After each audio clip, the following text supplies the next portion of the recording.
حرمة الوقيعة في أعراض الناس dadka sharaftooda iyo nasabkooda iyo cirdigooda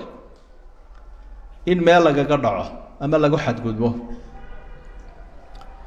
waa arin aynu oran karno waynu ku wada ibtiraysanahay inta ka badbaadayna way yarta waxaynu isugu baraarujinaynaa bal inaynu istabaqabatayna qabla fawaati alawaan intaan fursadda iyo waqtigu ina dhaafin waa la isku keen wada ibtileeyay waynu isku raranahay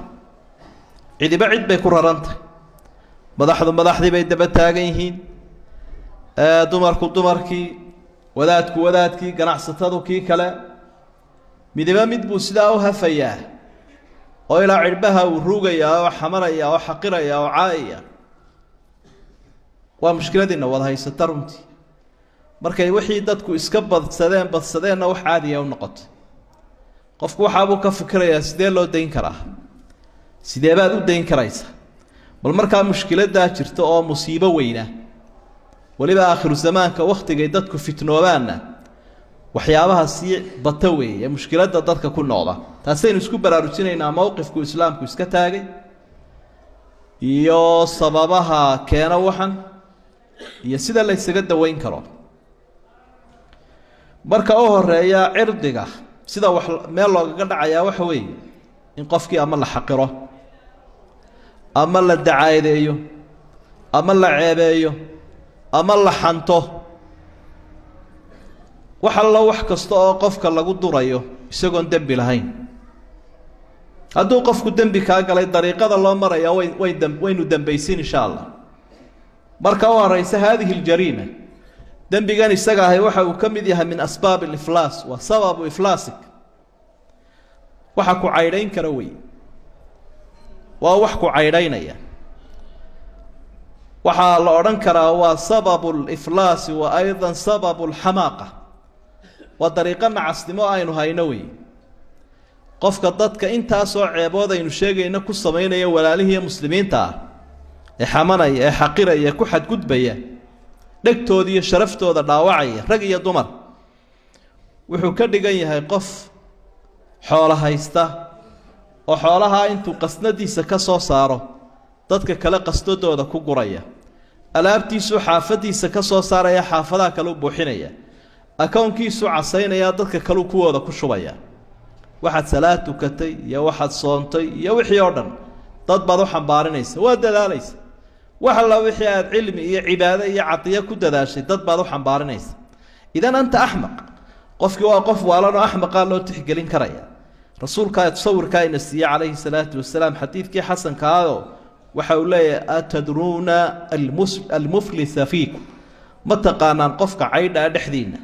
de qofka caydha waxaan u naqaanaa bay yiraahdeen ama aan waxba haysanin de qofka faramadan ee aan waxba haysan ba caydh leeyahay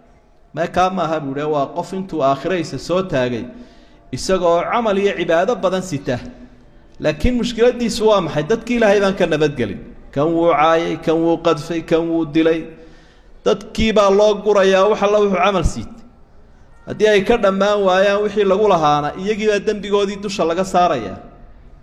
marka qofkaas cayd la yiraahdo meel uu wax ka soo kasbado iyo wuxuu istabaqabateynaya toona ma jiro arintan oo kale hadday sii badato waa min asbaab al-istihlaal sababaha uu qofku ku xalaashan karo way xumaanta inagu waxaan ilaahnaa marka qofku dacaadeeyo ku xadgudba leeyahay war ka daade waa walaalkaa wuxuu leeyahay miyaan xamanaya waan ku xariiraya maan xamanay anigoo la hortaagan baan waxaan ku sheegay oo aan ku sheego aan ku celiyay nabigu taalafteedu waxaan ku sheegay wuxuu yiri markii la weydiiyay qiibada ama uu tilmaamayay dhikruka akhaaka bima yakrah waa walaalka oo aad ku sheegto wax uu nacayo ama magac xun ha ahaato ama ceeb uu sameeyay ha ahaato ama dambi uu galay ama in uu leeyahay qofkii aad ka naxiso aad firdhiso waa sababaha keena cadaab alqabriga waxaaynu daldalaynaynaa habeeniya maalin ku dhex jirno rasuulullaahi maxamed sallallahu alayhi wasallam xadiis saxiixa wuxuu ku cadeeyay habeen baa laba malagi kaxeeyeen buu dhul badan bay mariyeen dad badanna waa la tusiyay waxaynu ka soo qaadanaynaa waxa la tusiyay buu dad loo sameeyay cidiya dhaadheer wajigooda iyo laabtoodu bay sidaa ugu diirayaan cidiye xadiida oo dhiigga iyo hilibka saa uga sii daynaya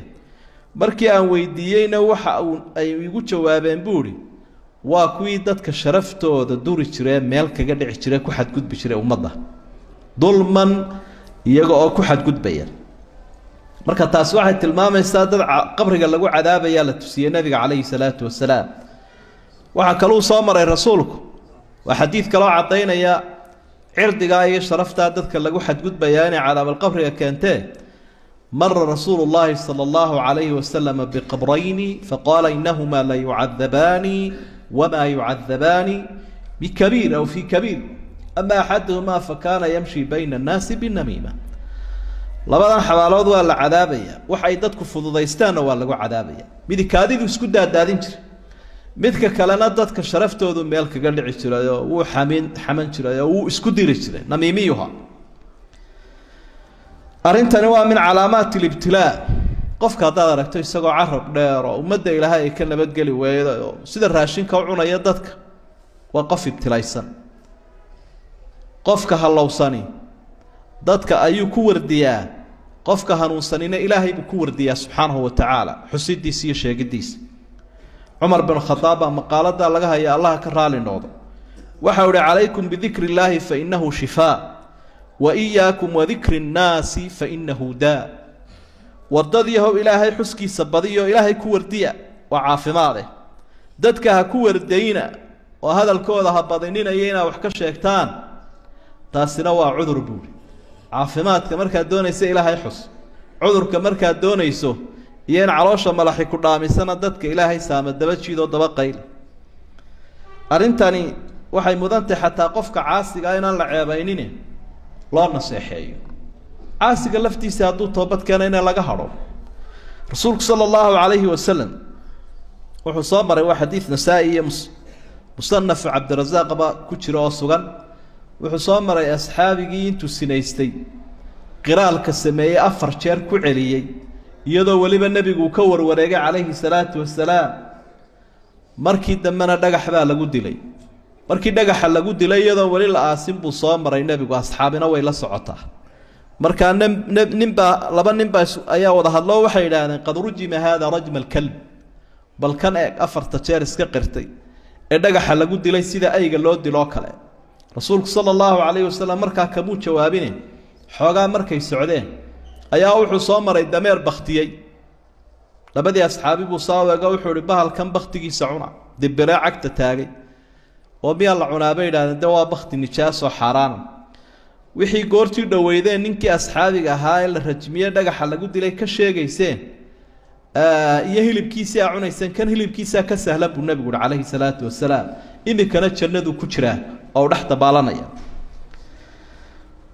وحارنتي أرنتنا أي سببتها سبب معاداة الله للعبد أدونك وسببه إلهي كقول علوابي من عاد لي وليا فقد آذنته بالحرب أدون الله ولي أن لا يهيب لهاي أولياء إلهي ومؤمنين إلهي عابد الله الرميس سبحانه وتعالى قفك الله على تما أن الدجال بانو بيسي مرك الدجال إلهي بين كتشرنا إنه أنا السجين قفك هذه شر حد جود بيا حد جود كان كل عيا حتى هوا هذا قف فضل له هذا نبى ليش يسوي لي أبو بكر الصديق والرواية صحيحة مسلم كسوغان أبو بكر الصديق إيو سدح أصحابي وضفردية سهيب يا بلال يا خباب يا أصحاب تبري هرق قالوا أيدي بيشرين أيا يجوا وضفردية أبو سفيان با صامري وعلالك قالوا بري هرق 20 مركي دم الدوين وقنا أصحاب جليل ونقضاء إسلامي مركا صدح دي أصحابي بري هرق اللي بيبا هضلا وحيد هذين ولا سيفتي إلهي عدو إلهي هل كذي ولا كما يعسكر ورجع عدو جها ولا قاروا ويسكن ولا ماشان اسكمر مرية أبو بكر مركان حريص بدن بها رضي الله عنه وأرضاه بتنوح وأضيق قريش وأنا مرحذو ذي محاسن على هذا مركي دم النبي قوت تجايو كل كاسور رسول كأرنتي وجور رمي النبي وحول 100 كعريسي أصحابته مجاهدين تاهراء قدماء هاي قديم كدي إسلام كوسهل كم ده يسبوا وسهل كم لكن هذا 10 يدرس بوسينا يا نبي 100 كعريسي سيقول هدات كعريسي سيجا إلهي ذات كعريسي markaa intuu cararay buu iyagii u tegay oo soo baashiray oo iyaguna way u duceeyeenoo wax dhibaba umay dareemin laakiin rasuulku sala allahu calayhi wasalam uu baraarujinaya asxaabiga marka arrintaasi waxay tilmaamaysaa dadka mu'miniinta ah gardarro lagu dhibaa inay ilaahay ka cadhaysiinayso subxaana wa tacaala cadhada ilaahayna wax sahlan maaha arrintani waa min akbar alkabaa'ir cirdigeenna iyo sharafta muslimiinta aynu cunayno aynu isku xadgudbaynaa waxay ka mid tahay dunuubta waaweyn rasuulku sala allahu calayhi wasalam waxa uu ku tilmaamay xadiid xasana oo markaa bazaarna ku sugan min xadiidi abi hurayra الربا 70 حوبا ربادو و70 قيبات برسول كل صلى الله عليه وسلم أيسرها مثل نكاح الرجل أمه توقو سهلا لنا وحويا إلى هذا هو يدي بان قرسانيا قور دمال لما إلى هذا هو السنية حرام تسابه سهلا وإن أربى الربا استطالة الرجل في عرض أخيه ربادا توقو سيحبه الدرانينا وقفك كل يراده وآذو دحقله cirdiga iyo sharafta walaalihi inuu cuno oo uu ku xadgudbo qadiyadan iyada ahi waxay la mid tahay un dilkiisa in dadka cirdigooda aynu jeexjeexno oo aynu dhulka jiidno oo aynu sumcadda ka dilayno ku xadgudubno wuxuuna la mid tahay iyadoo qofkii aad disho kale saxiixa muslim waxa ku sugan nabigu calayhi salaatu wasalaam markuu ummadda ka anbabaxaya inuu sagootiyay wuxuu leeyahay kullu lmuslimi cala lmuslimi xaraam damuhu wa maaluhu wa cirduhu ورمضة مسلمين تاين اسكو حد قدبتان حرام بيدين كتا ديقين يا مالكين يا شرفتين تذكر الله الله يا واينك الرسول صلى الله عليه وسلم وحلق قدبن أما واجب كسارني وياي كسارني ويا ما إنه وذا صار مركز مقشة قفك ولا لك هو أرين تاسو كلا سمين يا إذا الله تلسو وهذا سجنا كيرة جوجيس سيادي أنا كوتشي ذنين سنحو ما أنت وقت شوك سده نبي يقول عليه الصلاة والسلام من ذب عن عرض أخيه كان له حجابا من النار قفك شرفت ولالكي ولا جو حد قد بيا كتشوتشيا إلى هذا كداية أرنتا سيدير بي وقلنا قطع شيء نار توحل إلى هذين دير بي وقلنا قطع مركا أنت هذا ذو كقيب قادم لهيد كتشوتشي كي وحن سميني سي هذا ذو قنا وقبت بعده يسقنا وبد بعده دورك إن لك قد بنبا كاس لقن كنوع عنه ومن أمور الجاهلية arrimaha islaamka ka soo horjeeda way dadkan muslimiinta ahayn bay dhaqan u tahay arintani inay dhagtooda iyo sharaftooda meel kaga dhacaan nabi maxamed calayhi salaatu wasalaam waxa uu ku yiri xadiidkii saxiixa arba'un fi ummati min amri aljaahiliyati la yatrukunahun ara afar arrimood waa diin la'aan dadkuna iskama daynayaan dadkan muslimiinta afar arrimood oo diin la'aan way walaaqi oo way wadi oo iska dayn maana way ku ibtilaysan أفرتار موضوع الفخر بالأحساب والطعن في الأنصاب والنياحة على الميت والاستقسام بالنجوم على معنى الحديث أفرتار موضوع مذي وحوي dadka oo isugu faana abtirsiimo ana laandheera ah aniga gobaha ana talin jiray intii yareedeen ku warwareegi jiray ee liidatay oo markuu qofku sidaa isu faaniyana wadacnu fil ansaab dad kale uu markaas nasabkooda duro kuwaasina waa gun oo way liitaan oo waa midgo oo waa sab oo waxaan tirina samada raga faraha badan waa qof muslim ah midabkaaga laho iimaankaaga laho walaalkaaga ayaa intaas oo dhan dadka ay daldalayaan ay ku celcelinayaan labada arrimood waa isasaar kala dad nasabkaaga ku faanto dad bad xaqiraysa ogow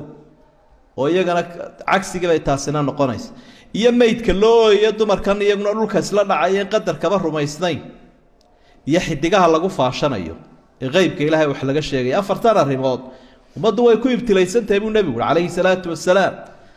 inay umadu ka tagaan buu markaa ku baraarujinaya rasuulku sallallahu alayhi wasallam arinta noocan oo kala dadka muslimiinta ay sharaftooda meel laga dhaco oo intaas oo aynu soo sheegnay lagu sameeyo ama qaar kamidaba waxay leedahay cuquba adduunyo iyo mid aakhiro labadaba cuquba adduunyo leedahay oo qofka dadka isku daya inuu fadeexadeeyo ee aanu naseexayn hadafkiisu yaad fadeexadays iyagoo waxba ka haysan oo dee dhib aan ku haynin ilaahayna uu fadeexadeeya rabbina waa fadeexadeeya subxaana tirmidi waxa uu warinaya xadiid xasana nabigu wuxuu la hadla baaq buu jeediyay wuxuu yaa man aamana bilisaanihi walam yufdi al-iimaanu ila qalbi وردتك عربك كأشهاتيو إن قلبك كأشهادنو يا إيمانك قلبك ودقلنو لا تؤذوا المسلمين ولا تعيروهم ولا تتتبعوا عوراتهم فإن من تتبع عورة أخيه المسلم تتبع الله عورته يفضحه ولو في جوف بيته dadka qalbiga aan ka ashahadana qowlka uun ka ashahatayo dadka muslimiinta ha dhibina cawradoodana ha raacina qofka isku dayo dadka inuu dabagalo oo uu ceebeeyo oo inta shaqo ka dhigto ilaahayna isagu fadeexadeeya xataa gurigiisa dhexdiisa haduu joogo ilaahay baa fadeexad u soo saara cuqubada kale uu yeelanaya waxa weeye xaaladaha qaar kood marka arintaas ku cadaato waa in xadul qadafki la mariyo sidoo suuratu nuur bay ilaahay bilowgeeda kaga warramay 80kii jeedal ayaa lagu dhufanayaa gabadh buu leeyahay way sinaysatay nin buu leeyahay uu sinaystay waxa ceebtaas ku jira waa la soo qabanayaa maxkamadda la keenayaa jirkiisa la ciqaabaya fajliduhum 80 jalda sida ilaahay ba uu leeyahay subhanahu wa ta'ala cuqubadii aakhirana hadalkeeda daa ilaahay wuxuu inna alladheena yuhibbuna an tashi'a al-fahishatu fi alladheena aamanu lahum 'adabun alim waxay leeyihiin cadaab kulul bay leeyihiin mar haday isku dayeen dadka muslimiinta ah inay ceebtu ku faafto oo aanay asturmina muslimkiiyo iyo muuminiintu ay ceeboobaan arinta noocan oo kala ah ama dhibaatadan waxa runtii keeni kara sababa keeni kara sababahaas waxa kamid ah cadaawada iyo nacaybsiyaha dadka muslimka dhexdooda maraya waa naxliga iyo nacaybsiyaha dadka muslimiinta markay fitnoobaan colaada dhexdooda ku jirta baa keeni karta tan شاعر وحول وعين الرضا عن كل عين كليلة كما أن عين السخط تبدي المساوية وعين الرضا عن كل عين كليلة قفك مركات تعيشها يا أدرى لك كتهاي إشاد عيبتي سيادة ليش يسوي كدو البوداك وما موقته لكن هذا على يسنتهاي واحد مجهرية مايكروسكوب صار يسوي نيسات كويا يسار دليل كستولي سيدا سو تشيدا سيدا سو هانتري سيدا سانو يا لغو شيغي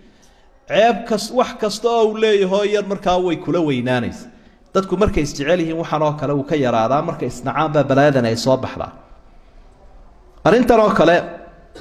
ama arintan imika may bilaabmine khalqigii uu horeeyay ilaahay uu bilaabay ama basharka abul bashar nabi aadam calayhi salaam markii ilaahay uu abuuray labadii arimood uu ku bilaabay ibliis laciin labadii baa tan sabab u ah waxa salwaha sabab u ah waxa weeye ee gundhiga uu noqonaya labadii araxda uu kaga jabay ibliis isagoo ilaahayba hortaagan labadaasina waa maxay al-kibru wal-hasad waxa keena arrimahan aynu ka waramayna al-waqi'a fi a'raad al-muslimiin dadka muslimiinta aan sharaftooda lagu xadgudbo kibirkii oo ibliis kibray markuu ilaahay yiri u sujuud waxa uu yiri ana khayrun min ana ka khayr badan wa taa uu nabigu tilmaamay nasab lagu faaniyo nasab la durayo أنا كخير بدن ده إسقنا نوات كأبورت أنا جنا نار بعد كأبورت عقلي جاي مش جاي يبوري إن أنا نقص شو أنا كشرف بدن وكبير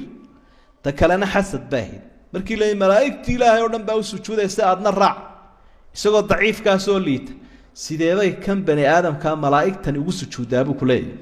لبلا الرماد بس سببه أو كسي فرع مي عداودي وحكاني كروح على الضمع oo qofku markuu damcu ku badan yahay had iyo jeer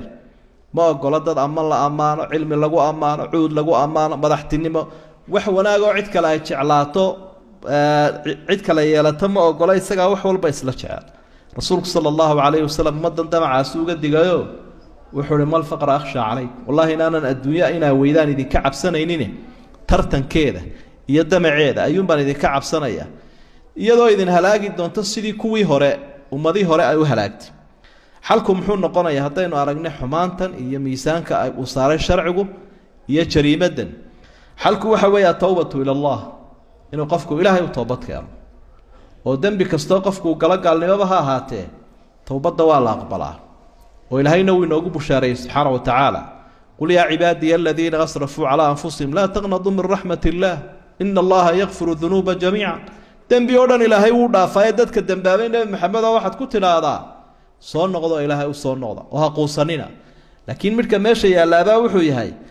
arintan waa arin bani aadamka ku xidhan oo ciidaad ku xadgudubtay ku xidhan tahay wixii aad dembi ka gashay haddaad dhegtooda meel kaga dhacday haddii aad xoola ka qaaday haddii aad dulmiday inaad u celiso ayaa towbadii ka mid ah ama aad ka xalaal miirato aad xalaal weydiisato ay kaa cafiyaan waxaa xalkuu noqonayaa annadaru ilaa cawaaqib alwaqiica inaad eegto waxyaabahan aad ku jirtaa waxay ku dambayn karaan fadeexadda macnaha waa ciqaab adduunyo waa ceeb adduunyo iyo cadaab aakhiro waa ceeb iyo cadaab sidaa uu nebigu inoo caddeeyey calayhi salaatu wassalaam waxa uu lahaa imaamkii jaliilka ahaa xasanu lbasri taabicigaa jaliilka ah oo culimmadu ay yidhaahdaan yushbihu kalaamuhu kalaama alambiyaa hadalkiisu hadalka nebiyada ayuu u egaa macnaha markii xikmaddii markuu noqday qof taqwadiisu ay badan tahay baa ilaahay xikmad siiyey markaa hadalkiisu waxau noqday mid la yaab badan oo miisaan badan leh wuxuu lahaa tuuba liman shagala caybuhu can cuyuubi innaas waxa janno iyo wanaag leh qofka ceebtiisu ay ka mashquulisto dadka kale ceebahooda ee halkuu ka eegi lahaa dadka kale ceebahooda isagu isku mashquulo ee adiguba taasaad leedahay sidaad isu sixi kartaa xadiid bay culimadu ku tilmaamaan in xadiid lagu sheegaa waa daciif laakiin waa qowl taabici waxaa kale oo ka mida waxyaabaha inaga caawin kara arrintan inaynu akhrino nusuusta ku soo aroortay baabkan oo cilmi aad u yeelato waxaani miisaan maaha saqaa'iru dunuub wax laga yaaba dadka qaarkood inay dembi yar u haystaan laakiin dunuubta waaweynka inaad cilmi u leedahay waxan iyo inaad ka jaahiltay way kala duwan yihiin shayga markaad aqoon u leedahay eed wacdiga ka dhagaysato eed kutubta ka akhrido eed aayadaha ka akhrido axaadiidta ka akhrido ayaad garan karaysaa qarada uu leeyahay laakiin qofka jaahilka waxa laga yaabaa wax yarina inay la weyn yihiin wax weynina inay la sahlan yihiin ayaa laga yaabaa rasuulku sala allahu calayhi wasalam nin asxaabiyaa la hadlay waa xadiid xasan oo tirmidi uu ku tilmaamay inuu xasan yahay asxaabigaa waxaa la yidhaha cuqbat bnu caamir markuu nebigu wacdigii badiyey calayhi salaatu wasalaam naaro badan iyo balaayo badan uu ka sheekeeyey ayuu rasuulkii afka u dhuubay oo wuxuu ihi man najaatu yaa rasuula allah rasuul allah maxaa lagu nabadgalaa waa su-aal aada u muhiima bal waa tan oo naar waxaa lagu gelayaa badaye maxaan ku nabadgalaa nebigu wuxuu u soo koobay erayo kooban buu ugu sheegay markaa saddexdan arrimoode aynu soo xusnay waxau ihi amsik calayka lisaanak walyasacka baytuk wabki calaa khatii'atik saddexdaa arrimood unbaan kugu soo ururinayaa buui marka hore carabkaaga iska hayso balaayo dhami carabkay ka timaadaa horta afkaaga ilaasho oo kelmaddu inta hore adaa haya markay kaa soo baxdana iyadaa ku haysa oo aad u godobaysantah ilaahay agtiisa iyo ummadda agteedaba walyasacka baytuk gurigaaguna ha ku qaado taasina waxay noo sheegaysaa arrin kaleoo lagu nabadgalo oo an tuqalila mukhaalatata annaas dadka dhexgalkooda inaad yarayso ilan dad la arag yaaba dhib la arag haddaad iminka masaajkan iska joogto shaqadaa iska joogtood guriga iska joogto meesha wax lagu baranaya iska joogto waxaan oo dhan wuu kaa yaraanaya markaad laakiin mafrishkeeda iyo kursigeeda iyo raggeeda isku doonato dhimbiilaa kaa duulaya waxaan iyo wax ka daran baad markaa galaysa marka gurigaaguna ha ku qaada buuli waa arrin labaadoo sheegaysa dadka dhexgalkooda inaad yarayso wabki calaa khatii'ati arrinta saddexaad aad ku nabadgelaysaa waxa weeye inaad adigu gefkaaga ka oydo oo gefkaaga aad ka warwarto oo ceebtaada aad eegto oo intood buug iyo qalin soo qaada inta ceeboodeed leedahay aad tiriso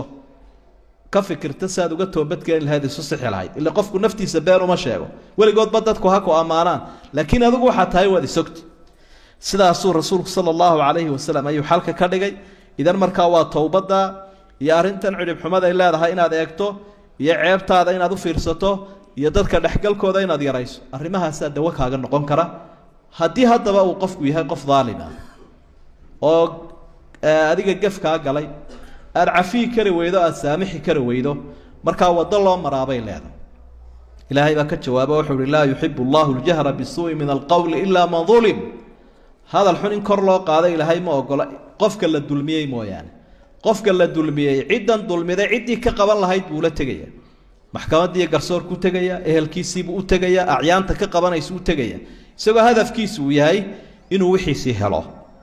oo aanu fadeexad iyo xadgudub iyo dulmi ahayn wixiisii iyo xaqiisii buu raadsanayaa taana sharcigu u ogol yahay inaad wixii uu qofkani ahaa sheegto نبي محمد عليه الصلاة والسلام هنداوتي محاسكي أبو سفيان وحي الله إن أبا سفيان رجل شحيح إن كان أبي سفيان لا إله صيغيغو وبخيل كتشوك نبي ما أوران بخيل لكو شيغيني لكن وحو maxaan ka qaataa bay tiri marka de xoolihiisi wax ma ka yara kororsan karaa biilka ma yara kaban karaa marmarka qaar kood de nabigu maxay salaatu wasalaam wuxuu bil macruuf adigoo aan ku xad gudbaynin wixii yara ka dhiman wad kaga darsan kartaa marka arinta waxa loo saamaxay inay wax ka sheegi karto de garsoorkii bay hor taagan tahay arrinkiina wuu galay halkaas waa nin yaxaaskii oo kala cabanaya waa laba shuraako kala cabanaya qofku gafkii uu ka galay amaam alqadaa garsoorka hortiisa waad sheegaysaa taasina hadafkeedu maaha fadiixa waa tadallum baa la yiraahdaa waa qofkii oo dulmigii laga galay sheeganaya si looga xaqaado idan marka labadaas aynu kala saaraynaa qof aan waxba ka galin oo bari ah inaad u daba gasho ceebihiisa iyo xadgudub inaad ku samayso waxaan u galin oo marka aad iftiraaga iyo been abuuradka iyo arrimaha samayso waxa looga dhacaya oo laga dhaxlaya marka waxaan leenahay inuu ku soo ururinaynaa dhinacayna inuu turanno haddaynu cid u eexanayn dhinacayna inuu eexano mustaqbalkana aynu eegno camalkeennana iyo inaan cid kale ugu shubin allahumma arin